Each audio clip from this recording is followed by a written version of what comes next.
Don't any of you have the guts to play for blood? I'm your huckleberry. John Henry Holliday, better known to the world as Doc Holliday, was born on August 14th, 1851, and he died November 8th, 1887. Now, better known as Doc Holliday, of course, because he was a dentist, believe it or not. This supposed ruthless, cutthroat gambler and gunfighter, yes, was a dentist. Now, he was an award-winning dentist in Atlanta, Georgia, during his period of time where he was most famous. Now, as things went on, he ended up being diagnosed with tuberculosis, as if you've ever seen the movie Tombstone, you'd know that he was very ill. Tuberculosis is what eventually killed him. It is believed that he got the disease from his mother or stepbrother, who also died from tuberculosis. At this period in history, tuberculosis was a death sentence. You didn't live with it. You may have been able to prolong it a little bit by taking better care of yourself, which Doc Holliday did not. He drank and gambled and fought and killed and did everything he possibly could. However, he did move into a drier climate to try to hopefully delay the inevitability a little bit longer. He would even practice dentistry from his hotel rooms while he would be on a gambling binge, wherever it might be where he would stay for a while. Now, in the process of gambling and playing poker and different games, and depending on the saloon that he was in, it was very well known that he had a temper, and he would get into fights. Sometimes these fights would end up being deadly, but not for Doc Holliday. They would end up being deadly for whoever he was fighting against. Now, he actually only killed, according to history, somewhere between 3 to 7 people. His reputation of being a badass, according to Tombstone, was greatly exaggerated. However, there were a lot of things that were left out of Tombstone. It's mentioned that he was one of the fastest gunmen in the West, and it was also mentioned that he was one of the most accurate people with a pistol in the West. Now, to prove this, it is said that Doc Holliday, who I would never gunfight with in today's day and age if he were alive, shot the weapons out of the hands of anywhere between 3 to 4 people that he would gunfight with. And he would do this on purpose. He would challenge them to a duel, and then he would shoot the gun from their hands, because even though like a sanctioned duel was legal, you could still be brought up on murder charges. He would avoid this by shooting the fucking gun out of the hand of the person that he was fighting. And he would do this drunk, ladies and gentlemen. He would be hammered drunk and dying from tuberculosis, and this man would shoot a gun from someone's hand who had disrespected him or cheated in a game of cards. That, to me, says don't fuck with me. That says don't mess with me.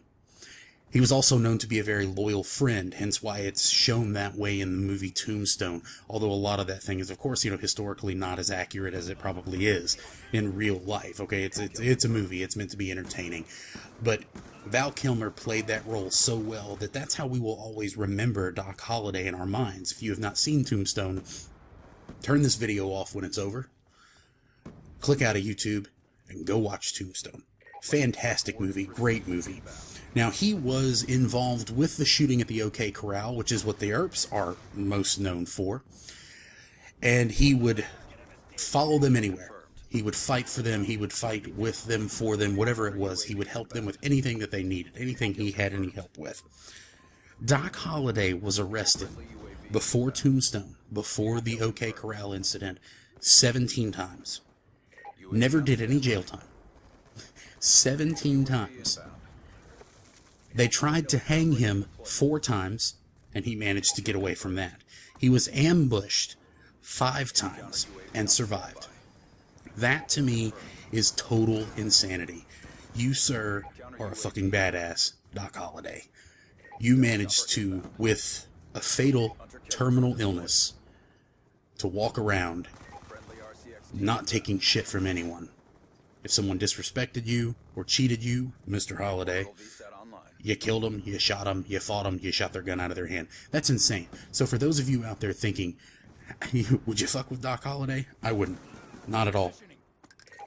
He was also ambidextrous, meaning that he could use both hands. So he would go into gunfights with 2 pistols. And, well, I guess if you're drunk, you're going to hit somebody. Now, he killed between 3 and 7 people, which I mentioned earlier. And I personally believe that I don't care if you've killed only one person, if you've managed to live through the things that he lived through, or you've done the things that he's done, you deserve the title of a badass of history. 4 attempts to hang him he managed to live through. And he was very famous at the time. I mean, he would be, of course, women wanted to be with him, men wanted to be his friends, and no one wanted to fight him, and no one wanted to gamble with him.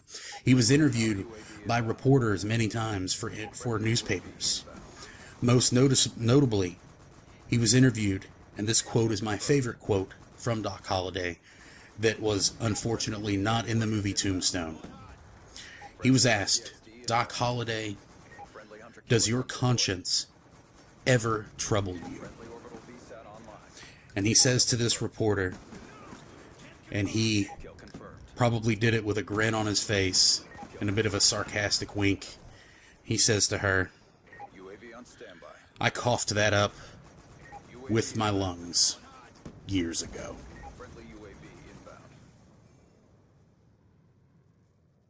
It wasn't pretty, but you got it done. Good job.